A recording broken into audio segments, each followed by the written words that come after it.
First on WIFF News 4 at 6 o'clock, South Carolina is one of the few states without a hate crime law on the books, and local concerns are growing as a community activist speaks out about safety concerns. Tonight, Armaya Payton is taking a closer look at why action has slowed and what lawmakers say stands in the way of passing the bill. The story, all new at 6. The feeling of fear, the feeling of being unsafe, it never goes away. Community activist Tracy Fant is speaking on an incident that happened in 2024, where a man on Facebook Live threatened to have her head chopped off in the guillotine.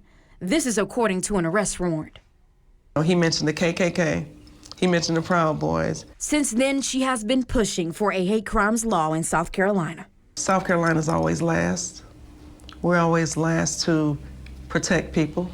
She highlights the Emmanuel Church shooting, a racially motivated hate crime where 9 people were killed in Charleston.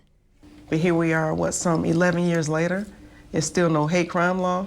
Fant says if there was a hate crime law in place, the man who threatened her would have been charged with more. It would be sad to think that another person has to die in order for them to pay attention.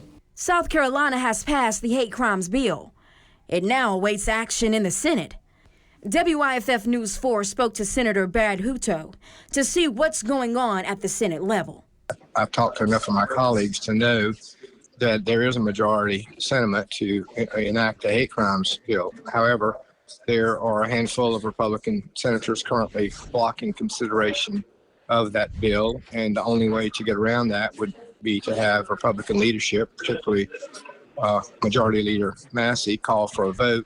I reached out to Majority Leader Senator Shane Massey. He said, quote, "My position on a hate crimes law is simple.